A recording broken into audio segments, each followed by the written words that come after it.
গিয়েছিলাম নাটোরের লালপুরের green valley পার্কে।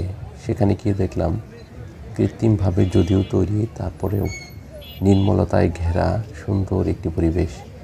এখানে বুনো হাঁসের নৌকোতে সবাই এখানে পেডেলে তুলতেছে এবং তাদের মনোমুগ্ধকর এই দৃশ্য দেখে খুবই ভালো লাগে। আর এই কারণে আমি একটু ভিডিও শ্যুট করলাম, যে আমি আমার চ্যানেলে একটু পোস্ট করে সবার সাথে শেয়ার করি। পরিবেশটা এত সুন্দর যে আমি একটু ঘুরলাম বিভিন্ন স্পটে। সামিয়ানার নিচে বিভিন্ন জনে পিকনিক পালন করতেছে। আর আমরা গিয়েছি, আমরা টিন শেডের মধ্যে আমাদের অবস্থান। এদিকে নৌকো ঘাট, বুনো হাঁসের নৌকো ঘাটে গিয়ে সবাই নৌকো ফেরাতে এসেছে, আবার নতুন যাত্রীরা এখানে উঠতেছে। আর এখানে দেখেন সুন্দর একটি ট্রাক্টরের মতো, সেই ট্রাক্টরও এখানে পানিতে ভাসছে। নৌকো কমপক্ষে না হলে 20-50টা তো হবেই। আর এই ধরনের নৌকো খুব ভালো লাগলো। আর সামনে একটি মিষ্টি কুমড়ার সদৃশ টিকিট কাউন্টার দেখলাম। ও দূরে সুন্দর ফুলের বাগান, পাশে স্পিড বোটের খেলা দেখবো একটু পরে। স্পিড বোটের টিকিট দেওয়া হয় সামনে থেকে, একটু আগালে আমরা দেখব স্পিড বোটের খেলা। কারণ এই ওপারে ব্রিজটা পার হয়ে গেলে এখানে সুইমিং পুল আছে ভিতরে, আর এর পাশ দিয়ে স্পিড বোটের চলাচল। তো আমরা একটি স্পিড বোট আসা এখানে লক্ষ্য করব। দেখুন, একটি পার্কের ভিতরে কৃত্রিম নদীর মতো তৈরি করে এখানে স্পিড বোট চালনা করা হচ্ছে এবং যারা উঠতেছে তারা অনেক মজা পাচ্ছে এবং আমার দেখে খুবই ভালো লাগলো। এবং এভাবেই ঘুরনোর পর ঘুরনো হচ্ছে এবং যারা উঠতেছে তারা পুরো সাগরের ফিলটা পাচ্ছে এখানে। আমি বেশ কয়েকবার এই স্পিড বোটের দৃশ্য ধারণ করলাম। আর এভাবেই সবাই যার যার এই আজকের বনভোজন বা শিক্ষা সফরের অবস্থানগুলো তারা তুলে নিচ্ছে। এর পাশে একটি সুন্দর স্ট্যাচু সদৃশ গ্রামীণ সিনারি দেখলাম। গ্রামীণ জীবনে মায়েরা বধূরা মিলে পানি একে অপরের সাথে শেয়ারিংয়ের মাধ্যমে গ্রামীণ জীবনে কিছু কাজ করে থাকে, সেটা এখানে ফুটিয়ে তুলেছে। আমার কাছে খুবই ভালো লাগলো। এদিকে স্পিড বোটের অনিত্য খেলায় মেতে উঠেছে, সেটা তো খুবই মনোমুগ্ধকর। এবং অন্যান্য পার্কে এই স্পিড বোটটা আমি দেখিনি, আরও ঘুরেছি, কিন্তু এখানকার স্পিড বোটটা খুবই স্পিডি এবং পুরো সামুদ্রিক ফিলটা এখানে নিয়ে আসতেছে। তো প্রিয় বন্ধুরা, আপনারা সময় পেলে অবশ্যই এ ধরনের পার্কে ঘুরবেন। পার্কে ঘুরলে অবশ্যই আপনাদের মনের মেজাজের কিছু পরিবর্তন আসবে। ভিতরে সুইমিং পুলও দূরে দেখা যাচ্ছে। আর এদিকে তো ওনারা চারদিকে করতেছে, কেউ সুইমিং পুলে সাঁতার কাটতেছে, গোসল করতেছে, আর কেউ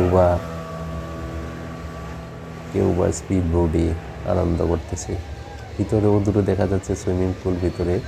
তো এখানে জনসাধারণের প্রবেশ একটু সীমিত, কারণ গোসল করতে গেলে সবারই কিন্তু একটু বিশেষ পোশাক পরেই গোসল করে বা স্নান করে, এজন্য এটা একটু দূরে রাখা হয়েছে। মাছ চারদিক দিয়ে স্পিড বোটের চলাচল।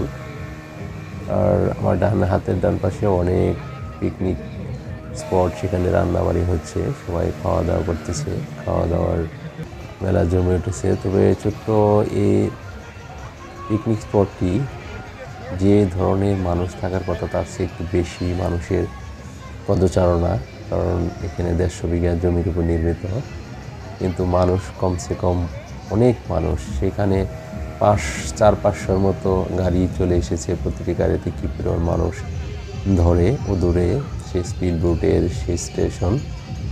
আর এখানে সবচেয়ে তৃপ্তিদায়ক যে বিষয়টা, মানুষ প্রশান্তির জন্য এখানে আসে এবং খুব প্রশান্তির একটি জায়গা। আপনারা সময় পেলে এখানে আসবেন। আর এত সুন্দর করে তৈরি। দূরে একটি স্ট্যাচু দেখলাম, নীলতিমি স্ট্যাচু, সেখানে ফোয়ারার মতো তৈরি করে রেখেছে। তো এইভাবে পর্যায়ক্রমে আমি ঘুরে সকল বিভিন্ন দৃশ্য আমি ধারণ করলাম, অবলোকন করলাম। আমার কাছে খুবই ভালো লাগলো, আর ভালো লাগার মতো একটি জায়গা। আর এখানে আমরা যারাই চলে এসেছি, আমাদের আন্তরিকতা, হৃদবন্ধনগুলো আরও বেড়েই চলেছে। কারণ বেড়াইতেছি আমরা একসাথে চাকরি করি। আর শুধু চাকরি করলেই হয় না, চাকরির পাশাপাশি অনেক কাজ করতে হয়। সেই কাজের ক্ষেত্রে আমাদের অনেক মন মালিন্য, অনেক কিছু হয়ে থাকে। তো আমরা যদি অফিস স্টাফ মিলে একটি বেড়াই, আমাদের সেই মন মালিন্য আমাদের দূরত্বগুলো কমিয়ে দেয়। দূরে একটি ডরমিটরি দেখতেছি, এখানে অনেকে যদি কেউ থাকতে চায় রাতে, তো সেই ক্ষেত্রে ওনার জন্য এই সুযোগ সুবিধাটা রাখা হয়েছে।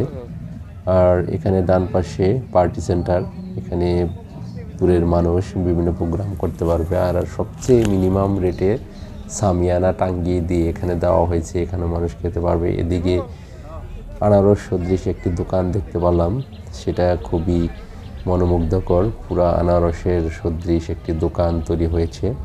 তো আগে শুনতাম আছে, সেটা আমি বাস্তবে আজকে দেখলাম। তো অনেকে এখানে কেনাকাটা করতেছে এবং ভিডিও ধারণ করতেছে। দূর থেকে এসে সবাই একটি ভিন্ন প্রকৃতিতে মানুষ মিশতে চায় এবং নিজের আপন মানুষগুলো একসাথে বেরিয়ে চলেছে।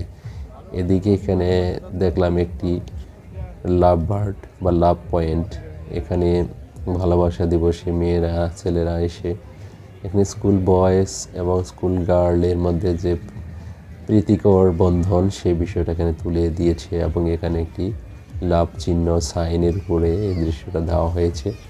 আমরা আসলে এটাকে ভালো মন্দ যাই বলি না কেন, মনের অন্তরালে সকলের ভিতরে কিন্তু এই ভালোবাসাটা নিহিত। তাই আমরা এটাকে নেগেটিভভাবে নিব না, সবসময় পজিটিভভাবে দেখব। তারপরে এখানে বিভিন্ন পরিবারের মানুষ বিভিন্ন রকম স্ট্যাচু ডিজাইনের মধ্যে এরা বিভিন্ন রকম ছবি উঠানো হচ্ছে। আমিও দূরে যাচ্ছি, দূরে একটি 9D মুভির থিয়েটার আছে, সেই 9D মুভির থিয়েটারের কাছে আমি এখন যাব। দূরে কিছুটা ব্যাঙের ছাতা মতো দেখতে হলেও 9D মুভির এখানে টিকিট কাউন্টারটা একটু ব্যতিক্রম।